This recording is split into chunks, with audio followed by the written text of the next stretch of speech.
Philosophy is the love of wisdom, truth, and knowledge. Knowledge is justified true belief, which means that it will have a good argument for why a belief is true. An argument is built on premises or assumptions. But where do these premises come from? Premises, of course, can be the conclusion of a prior argument, but there must be some first, most fundamental premises. Where do they come from? How do we learn them? And how do we know if we are blinded by our own beliefs? How do we keep an open mind while remaining guarded? Let's ask Plato. Today I'm going to talk about Plato on knowledge, which is to say his epistemology and his metaphysics. In this lecture, I'll introduce Plato. We'll talk about self-examination, see what Socrates has to say. We'll show Plato's allegory of the cave as well as the divided line. Talk about knowledge versus opinion in Plato's view. And then we'll talk about innate knowledge. First, let's introduce Plato. This is Raphael's School of Athens, which is painted on the walls in the Vatican. Here we can see Socrates among all of the PreSocratics surrounding him, and of course his most important student, Plato, who is pointing up because he believes the realm of the forms is transcendent, and then his student, Aristotle, who is pointing down toward the earth because he thought forms were inherent in material objects and not separate from them or transcendent. In the PreSocratics video, I briefly show this diagram, which is to show how the PreSocratics influence each other and their different schools of thought. We can see that they eventually lead to Socrates. Socrates is separated from the sophists off to the right, and is influenced by the PreSocratics who have gone before him. But in turn, he influences three major schools of thought. Cynicism, which starts by Antisthenes, and the Cyrenaics, which start by Aristippe, and then Plato's Academy. Of course, the most famous of his students are Plato. Each of these three schools of thought develop and branch out as well. So Stoicism branches off from Cynicism, Epicureanism branches off from the Cyrenaics, and Aristotle, with his school, the Lyceum, branches off from Plato. And we're going to look at Plato and Aristotle in the most depth, but we may cover Epicureanism and Stoicism in other videos as well. This is just to show that Plato was influenced by multiple PreSocratics. The PreSocratics are distinct by their being the ones who first start to look for natural causes and justification for beliefs, and not merely appealing to the muses or superstition or uncritical belief. And they are typically they range from about 600 BC, where we have Thales of Miletus as the first, and up until around 400 BC with contemporaries of Socrates. The PreSocratics are those who are contemporary with and prior to Socrates and are not influenced by him. Once Socrates comes on the scene, everything after him is influenced by him in some way, for the most part. Let's talk about Socrates specifically. This painting in the background is called The Death of Socrates by Jacques-Louis David. And this shows the progression of influence that we've already discussed. PreSocratics influenced Socrates, who in turn, his primary student, his preeminent student is Plato, who founds the school called Academy. And his foremost student is Aristotle, who founds a school named the Lyceum. And a famous student of his is Alexander the Great. See my presentation on the PreSocratics for some more on the influences of Socrates. Socrates argued against the pre-Socratic sophists primarily. These were rhetoricians or orators. They didn't believe in objective truth. They were hired orators who would be hired to advertise, or more importantly, they would be hired to represent someone's case in the court of law, kind of like lawyers. And they didn't believe in an objective truth or the value of pursuing an objective truth. They basically thought truth was a function of whoever was strongest or richest, so that's who they would defend. Socrates, however, was a lover of wisdom, and he wanted to know truth, even if it meant admitting he was wrong at times. And he saw the pursuit of truth as more valuable than feeling like you are correct, and more valuable than having strength, and more valuable than wealth. So he argued against the sophists. Socrates was just a stonemason. He was a soldier and then eventually a philosopher. But no one was a philosopher by trade. Such a thing didn't exist. This early on in the game, we're still defining the term philosophy.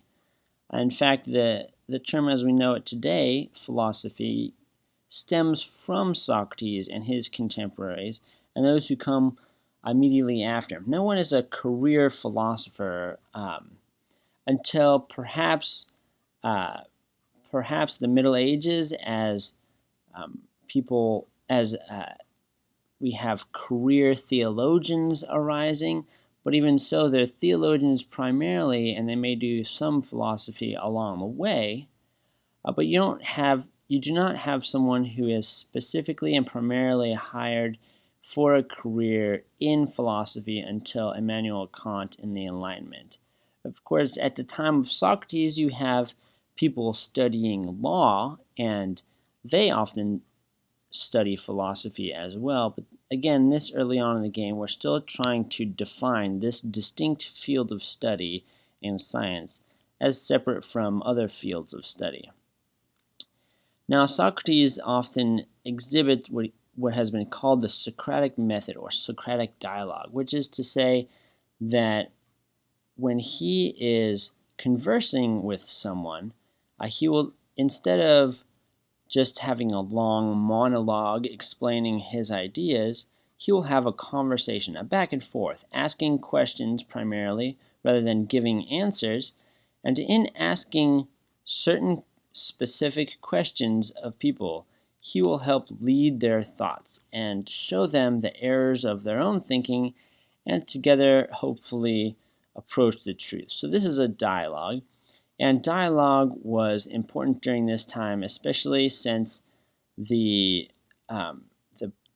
of the most important genres of the day was poetry, especially epic poetry. And so the drama was a big form of entertainment, and drama was full of dialogue. And so the philosophers immediately took up this same style and wrote in dialogue. Of course, Socrates did not actually write anything. His student Plato wrote things, and then his student Aristotle. During this process of the Socratic method, Socrates would often exhibit what has been called Socratic ignorance, which is to say that Socrates would claim to know nothing and to only be asking questions.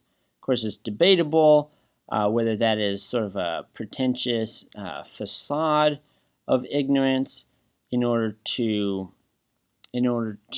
sort of eloquently lead someone else's thoughts and criticize them with an air of humility. That could have been the case, or it could have been genuine humility. It really doesn't matter so much as understanding that Socratic ignorance is a style that Socrates took on in his dialogues. And we'll see that illustrated through some of the dialogues as we read and as we cover them in the lectures. Again, Socrates wrote nothing, but his student Plato did, and some of Plato's earliest writings may have actually been records of Socrates' words. Later on, Plato continues to write dialogues, and his main protagonist in these invented dialogues is Socrates. So it's difficult to separate the literary character of Socrates from the historic character. Of course, it is evident that Socrates was a historic figure because Plato was not the only one who wrote about him. Now let's talk specifically about Plato. He wrote in dialogues, which is also called dialectic form. Dialogues are in the style of drama, like I've mentioned just now, and Socrates is his protagonist. How much is actually Socrates is unknown. Of course, the earliest writings might be the most accurately depicting the historical character of Socrates. The death of Socrates as a process is displayed in several dialogues, a sort of set of writings from Plato. The first is Euthyphro, where Socrates learns of his accusation and tries to define piety. You see, Socrates is accused of corrupting the youth and is put on trial and eventually executed. So this is where he learns of his accusation and tries to define piety. Then we have the Apology, which I'm going to cover a little bit of in this lecture. In the Apology, he gives a defense of critical thinking and philosophy as a way of life, defending this before the court. And then in the Crito, he is in prison and discusses what submission to authority should look like. And then eventually there's the Phaedo, in which we have the execution scene of Socrates and a discussion of the afterlife and the soul.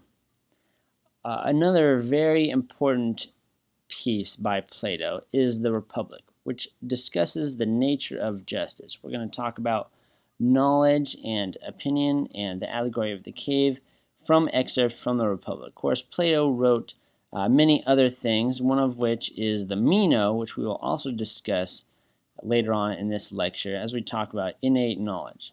He wrote many different dialogues that we are not going to cover. He was a major influence on following Greek thought and culture. He founds a school called the Academy, and Aristotle develops Plato's ideas and also has some differences, just as Plato is developing the thoughts of those who have gone before him and has major differences from them as well. Aristotle is going to found the Lyceum and modifies Plato's metaphysics and epistemology. Aristotle's influence was largely recovered in the early Middle Ages, so essentially through the rest of the BCs and early centuries AD, Plato's influence is still more prominent, much more prominent than Aristotle's through the Greek and Roman culture. And then through the Middle Ages, Aristotle's influence becomes much more important. But both Plato and Aristotle will influence Islamic and Christian philosophy that will be later to come, especially through, for example, Avicenna and Averroes as Islamic philosophers, and then Augustine and Aquinas in Christian philosophy, and then those who follow them. Let's talk about self-examination. This is from the Apology, which is Socrates' defense before the court of law. The setting, like I said, is Socrates defending himself in court. The accusation is that he is corrupting the youth and not believing in the gods. The reason for this is that he, like the PreSocratics before him, but perhaps a lot more powerfully than the PreSocratics before him, he is trying to question uncritical beliefs that everything that happens, all change that happens, can be directly attributed to the gods. He is not, in fact, actually an atheist. He is still quite devout in the polytheistic religion of the ancient Greeks. However, he wants to investigate in more detail what the justification for beliefs are. Especially, he wants to understand the causes through which the gods create the world. So do the gods simply wave a magic wand and make things happen? Or is there an organized pattern that the natural world takes where we can investigate how the world functions? Of course, if you try to explain the world in terms of natural phenomena and natural causes, then for the people of his day, that sounds like you're trying to explain away the gods. And so he's accused of not believing in the gods, and he's accused of spreading these dangerous ideas that are corrupting the youth, who are perhaps the most interested in following Socrates. Socrates was, of course, a polytheist, but he appealed to natural philosophy for evidence. The context of this situation is that the oracle of Delphi, which is to say, Delphi is a city, and the oracle is a temple of Apollos in that city, a very famous temple.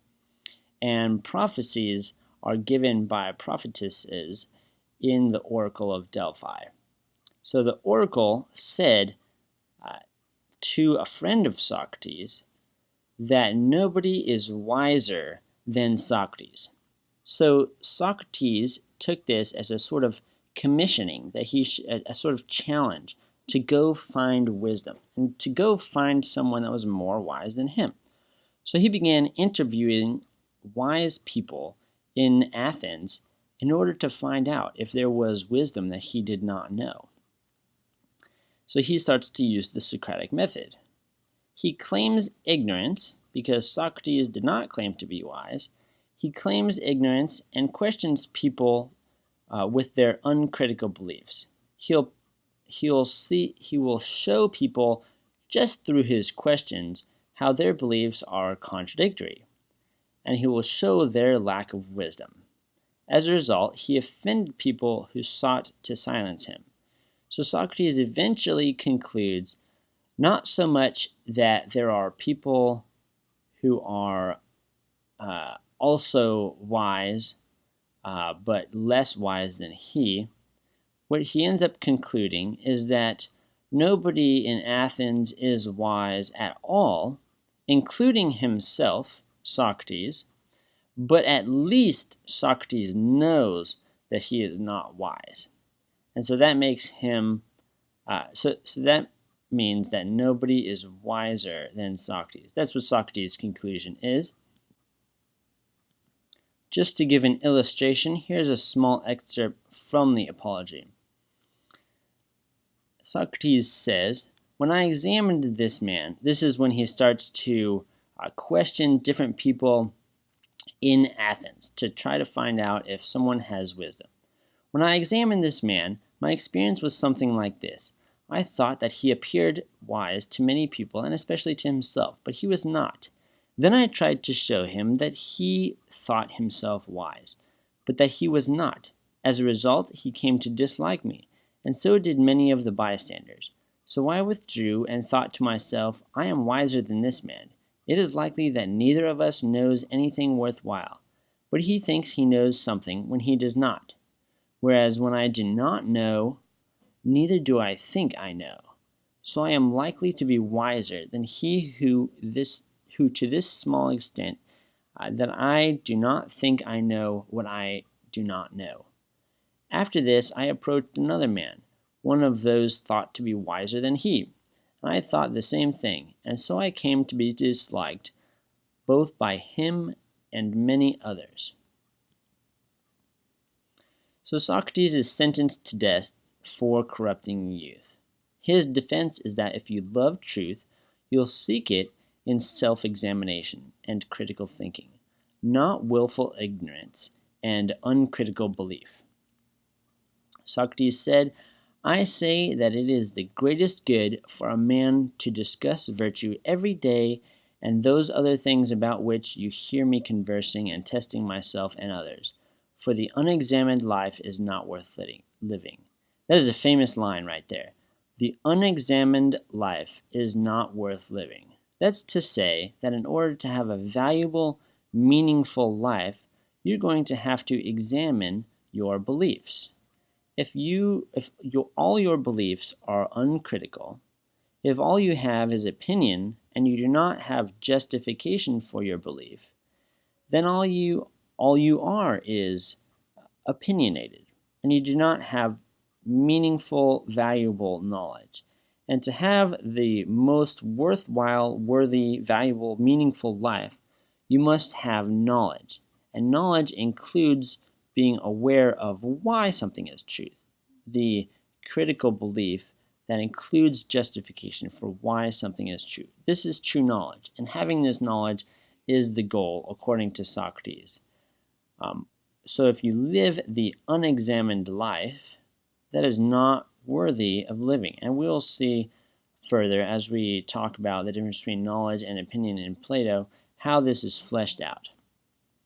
Plato likely wrote his allegory of the cave with Socrates' death in mind. Let's talk about knowledge and opinion. This is from some excerpts from the Republic. Talk about pleasure versus truth. How do you distinguish between pleasure seekers and truth seekers? Socrates says, "This is the distinction which I draw between the sight-loving, art-loving, practical class and those of whom I am speaking, and who are alone worthy of the name philosophers." Remember, philosopher means lover of wisdom. Sophia means wisdom, and philo means love. Philosopher is a lover of wisdom. As we talk about knowledge versus opinion, knowledge fulfills the faculty of reason, or the power of reason. That is to say that humans have rationality as an inherent capability of theirs. A faculty is an ability or a power.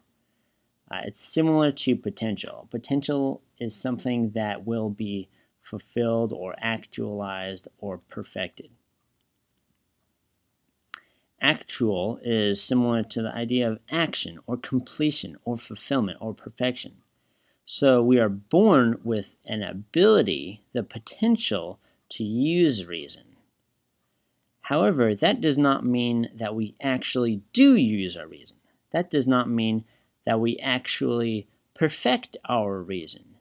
We can grow in how rational we live. How rational are we? How rational are our beliefs?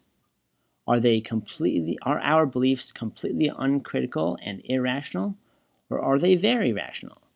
Well, all of us, in virtue of being human, have the potential to live the rational life. But that does not mean that we actually do. So this is to say that the great question of ethics for Socrates is, how are we going to live out our inherent faculty or ability of reason? That which distinguishes us as human is the faculty or ability to use our reason. If we don't use our reason, then we are no different than animals. Humans naturally have the ability to reason. What fulfills that ability? Knowledge. Knowledge which is justified true belief. But what is opinion? Belief, an idea, a thesis, a claim, etc. Does that mean beliefs are not knowledge? I encourage you to look at my critical thinking videos to talk a little bit more about these. But for now, realize that reason plus a belief plus truth equals knowledge. So it's not enough to just have a belief. And it's not enough to just have a belief that is coincidentally true. You must have a belief that is true, and you know why it's true. You have a reason to believe it. You have a critical thinking rather than just uncritical belief. Instead of just believing what somebody told you to do, you believe it because it is reasonable, because there's evidence for it, because it's rational. Knowledge is justified true belief. That definition cannot be repeated enough, and how important it is for the rest of philosophy. Socrates talks about opinion as being a midpoint between ignorance and knowledge. You can have no clue about something, or you can have some idea of what you believe, which is the opinion, but opinion is not yet knowledge, because it does not include justification. Opinion is an idea or a belief without justification. Knowledge is a true idea or belief that has good reason. Both aim at reality. The reality is the object, but opinion only has it in part, and knowledge has it in full. Opinion is a claim about reality without a good reason. If it's true, it's just a coincidence. Knowledge is a claim about reality that is held for good reason and is actually true. Knowledge, not opinion, fulfills human nature. You see, again, because knowledge is justified true belief. This is to talk about the correspondence theory, which is a theory about truth that says a proposition is true if it accurately corresponds to or represents reality. So if I say the apple is red, that's true if the proposition matches the thing in reality. Is the apple actually red? If it is, then the proposition was true. This is opposed to coherence theory, which says that a proposition is true if it does not contradict any other propositions in a closed system. That's to say, within my worldview, which is a system of beliefs, as long as I am consistent and do not contradict myself, it must be true. Now, in the end, both of these must be present. Sometimes these are both pitted against each other, as if only one of them can be true, and as if they both exclude the other. But it's evident that in order for a proposition to be true, it must accurately represent reality, and it must also be completely coherent and consistent with other truth claims. There's two types of people, according to Socrates in the Republic.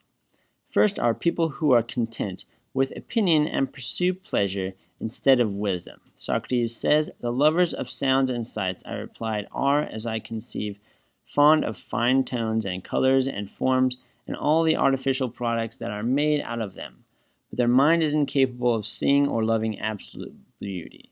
In other words, these are people who are mainly just focused on the pleasures of life, and they don't care about understanding very meaningful realities. They don't care to live their life thinking about important things. They just want pleasures and sights and sounds.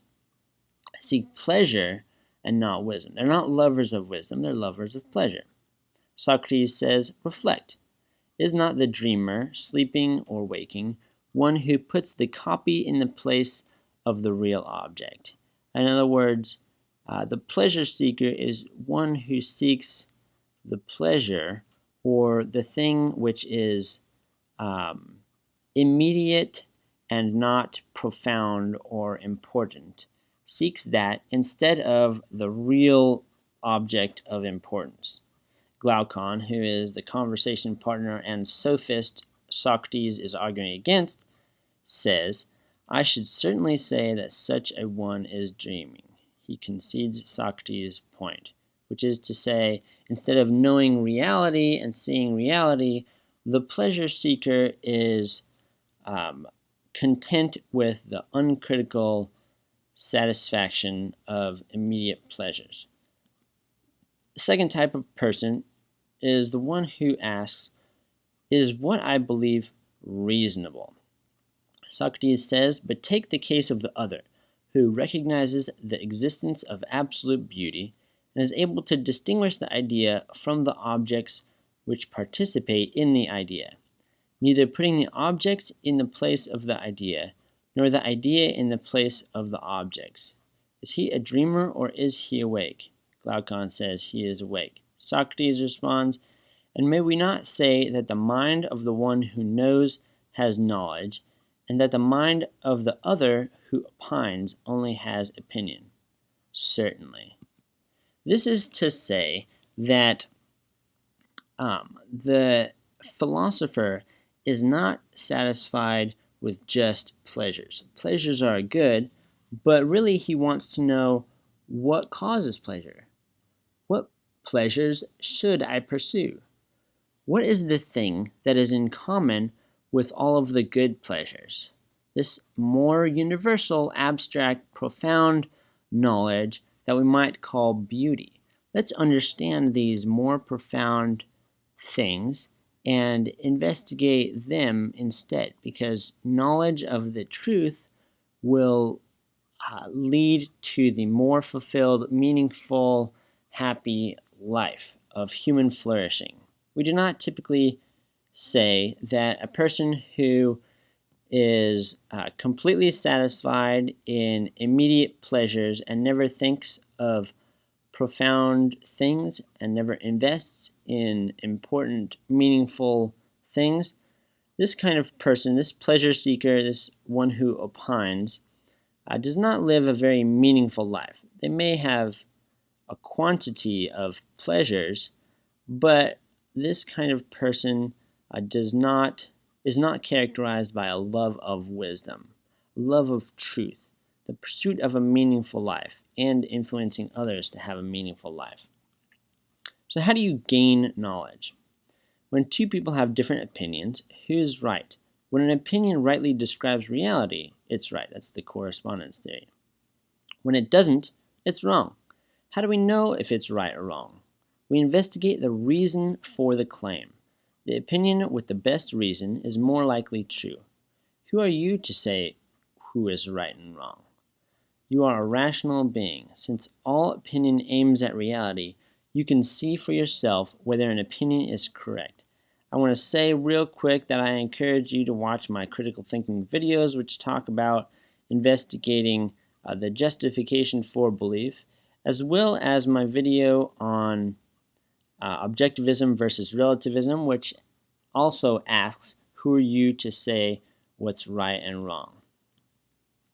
Everyone's entitled to their own opinion, we might say. Would you rather live believing a lie or the truth? Does God exist? If so, which religion is right? These opinions claim something about reality. Someone's opinion either rightly describes reality or it does not. Do you want the truth, or would you rather just live life with your opinion, whether or not it's true?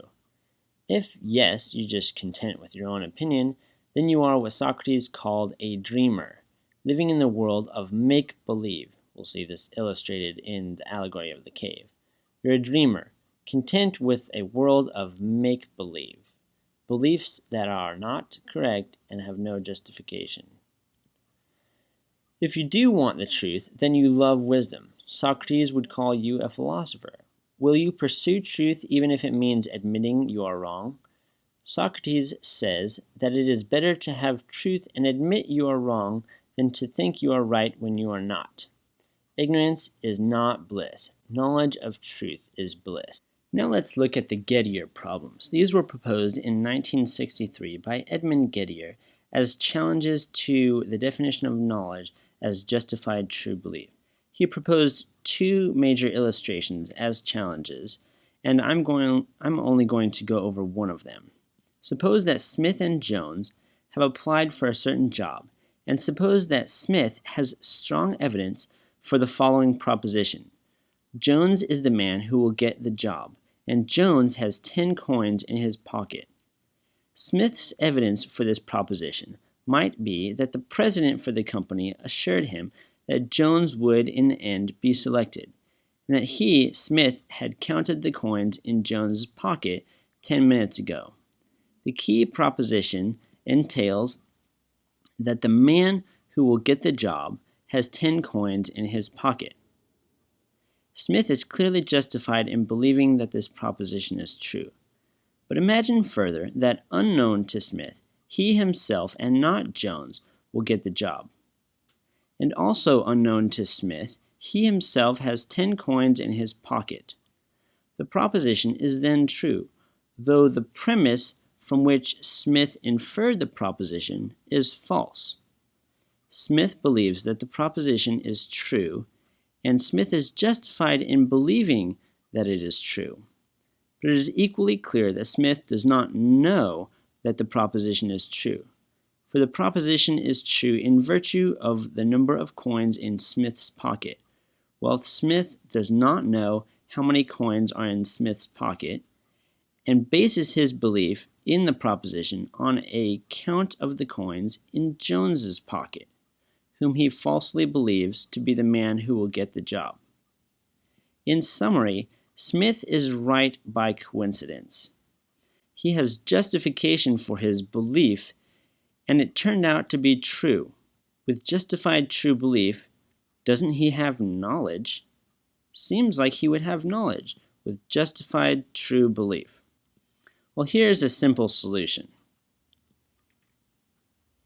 Justification is a sound argument, which means that it has true premises leading to a logically valid argument and ends in a true conclusion.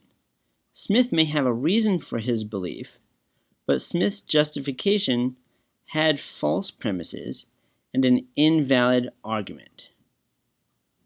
Therefore, his justification does not count as real justification.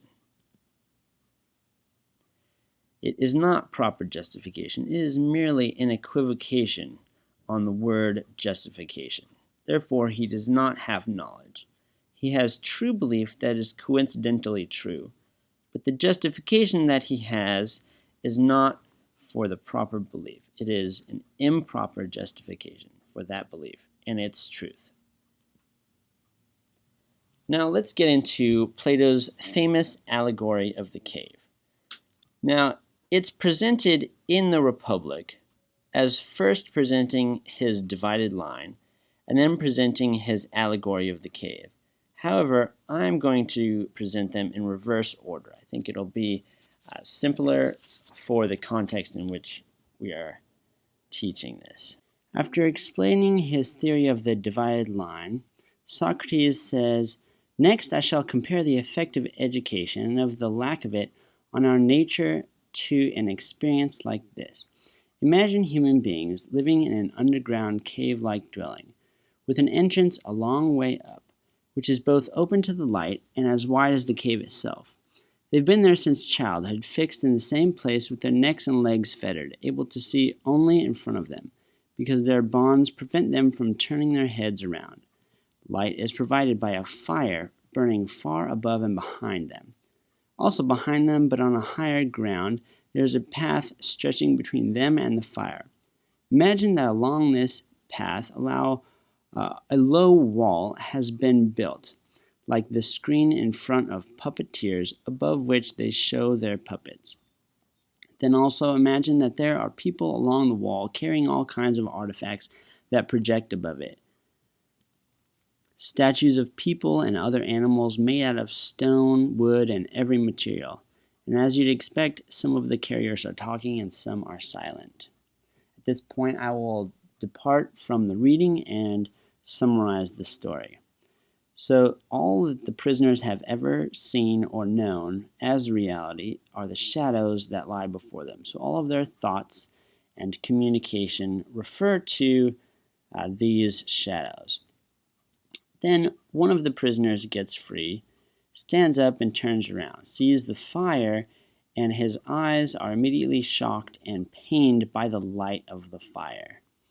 He also, once his eyes adjust, he also sees that the shadows are not reality, that in fact they are just shadows of the puppets, and that the puppets are more real. And even so, the light by which he can see the puppets and the shadows is coming from the fire. And so then he is taken outside. Outside, his eyes are pained once again, and as his eyes acclimate to the light of outside, he is looking down, and at first he sees the reflections of things that are familiar, animals and birds and trees. But as his eyes adjust, he realizes these are just reflections, and he looks up and he sees the bird and the goat and the tree itself, the animals and objects themselves. And then as he continues to look, his eyes eventually ascend to looking at the sun. And so each stage of the way, he has seen something that is more real.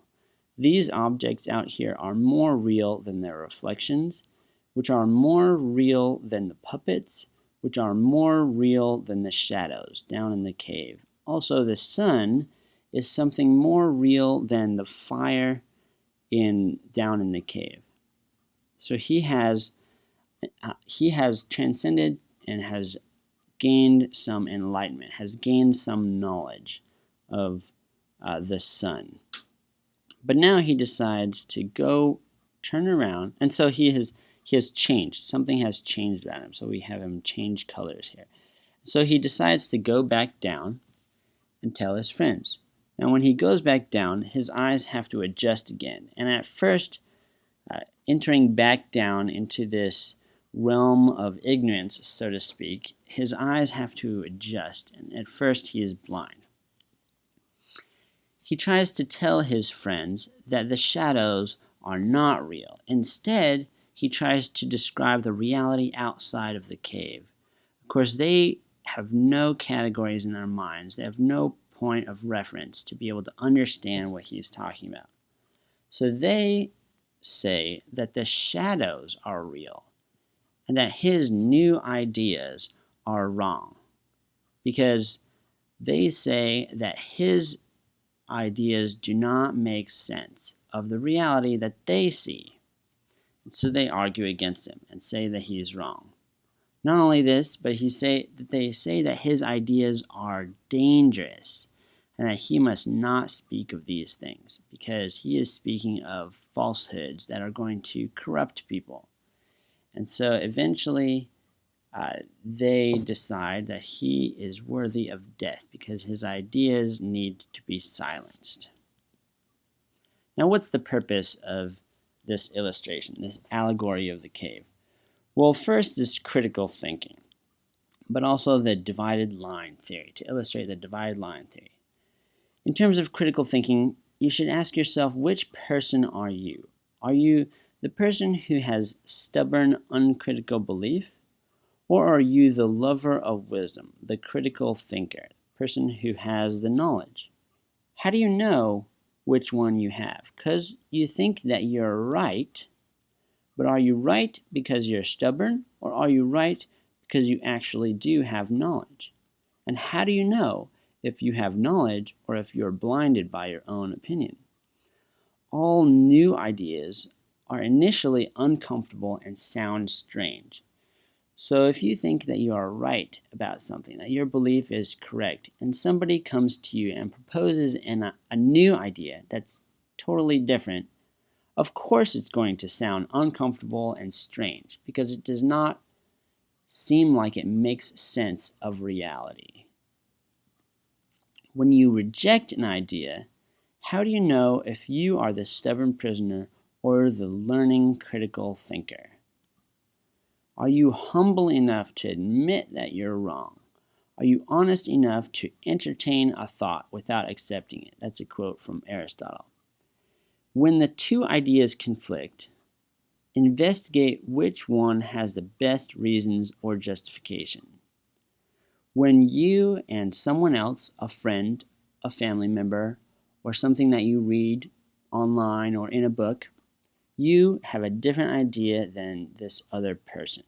How do you know who is right? How do you know who has knowledge and who is blind? By definition, if you're blind, you don't even know that you're wrong. How can you find out?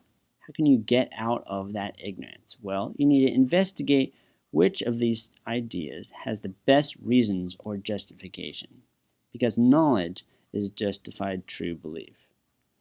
Now let's talk about the divided line.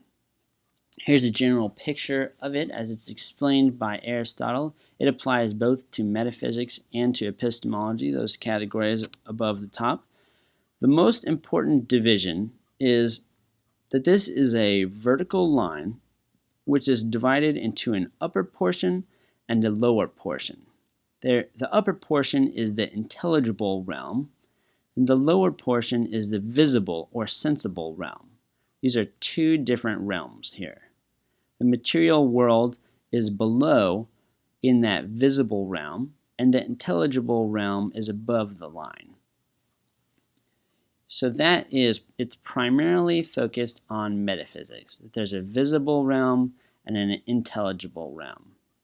Applied to epistemology, true knowledge is going to be knowledge of things that are in the intelligible realm, or the realm of the forms.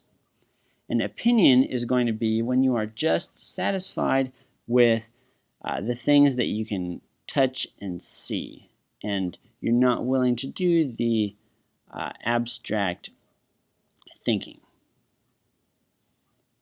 So in relation to the allegory, at the bottom we have the things which are least real. You have images. These are not even the real things. These are images of things, shadows or puppets. Next up, still in the sensible realm, we have the objects themselves. So, for example, trees. These are sensible particulars, and we see them through perception. And then we might see many trees, and we try to judge what is the similarity between these trees, and we get an idea of tree. What are the essential and accidental or non-essential properties, the essential and accidental properties of a tree. So we have an idea of tree, which is something different than each of the trees itself. This is the first lowest part of the intelligible realm, which is constituted in mathematical forms. So we understand triangle as something different than physical objects, something that is in common with them, but different. And then as we transcend higher, what's the similarity between all these different mathematical forms or shapes or forms or ideas of things or commonalities or concepts? Eventually, you ascend to contemplation of beauty itself in the higher forms. But then even the highest forms, beauty, morality, different things like this, there's one thing that is higher than them, which is the good, which is illustrated by the sun in the allegory of the cave. So in terms of metaphysics, there's a hierarchy of being. The good is the thing which is most real, and images at the bottom are the things which are least real. They're one step away from not existing at all. Shadows almost don't even exist. Just above them, the physical world. It exists, but it is not as real as the more important universal forms, according to Plato. In terms of epistemology, if we are content with images and the pleasures of images and sensations, then we are at the lowest point in epistemology. But as we transcend through contemplation, we use our reason to understand mathematical forms and other forms, and eventually gain higher understanding and eventually higher understanding of the good. Again, the most important divisions are of the upper realm of the forms or intelligible realm and the lower visible realm. Knowledge and opinion apply to what we've already discussed in talking about the difference between knowledge versus opinion earlier on in this lecture. Now, let's talk about the origin of knowledge. Where does knowledge come from? This is taken from Plato's Meno. Here's some preliminary thoughts. If we want knowledge, we need justification for our truth claims. We need a good argument. Arguments begin with premises or assumptions. Premises may be uncertain and debatable, which means they need to be defended and become the conclusion of a prior argument. Each conclusion begins with premises that are more well known. Where do we get the most basic premises, our first premises that are the most well known? Where does knowledge start from? Plato says that knowledge starts with innate ideas that are the most well-known things, that are absolutely certain. Knowledge of ultimate things is therefore remembering from the time we were disembodied spirits living in the realm of the forms, sort of pre-incarnated entities or souls. Now, just to read some from the Meno and explain along the way, Meno is a person that Socrates is talking with. Meno says, "Can you tell me, Socrates, can virtue be taught?" So first and foremost, this dialogue that Plato is writing is for the purpose of investigating virtue. But how do we know virtue? So Meno continues, "Or is it not teachable, but the result of practice? Or is it neither of these, but men possess it by nature or in some other way?" Of course, these are just excerpts that I'm reading. Meno continues, "I think, Socrates, that virtue is, as the poet says, to find joy in beautiful things and have power. So I say that virtue is to desire beautiful things and have the power to acquire them." Socrates responds, "But some desire bad things? It is clear then that those who do not know things to be bad do not desire what is bad, but they desire those things that they believe to be good, but that are in fact bad. No one then wants what is bad. This then is virtue according to your argument, the power of securing good things. So now I do not know what virtue is. Perhaps you knew before you contacted me, but now you dare certainly like one who does not know. Nevertheless, I want to examine and seek together with you what it may be." Meno says, "How will you look for it, Socrates, when you do not know at all what it is? How will you aim to search for something you do not know at all about? If you should meet with it, how will you know that this is the thing that you did not know?" Socrates says, "They say that the human soul is immortal. At times it comes to an end, which they call dying. At times it is reborn. But it is never destroyed, and one must therefore live one's life as piously as possible. As the soul is immortal, has been born often, and has seen all things here and in the underworld, there is nothing which it has not learned. So it is in no way surprising that it can recollect the things it knew before, both about virtue and other things." Meno says, "Yes, Socrates, but how do you mean that we do not learn, but that what we call learning is recollection? Can you teach me that this is so?" So Socrates is saying that ultimately our ideas, our knowledge comes from remembering based on innate ideas that we are born with. And we're born with them because we have had previous lives where we were learning things or floating in the realm of the forms. Socrates says, "It is not easy, but I am nevertheless willing to do my best for your sake. Call one of these many attendants of yours, whichever you like, that I may prove it to you in his case." So Socrates begins his thought experiment. He draws a box in the ground. "Is this a square?" he asks. "If we double the length of its sides, does that double its area?" This is what Socrates is asking to the servant boy of Meno.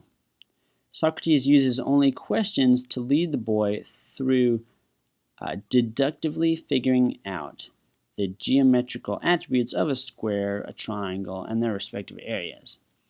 This experiment shows that the uneducated boy could recollect geometry, so to speak. He had not been educated in geometry, but he can deductively figure things out about geometry just in answer to Socrates' questions.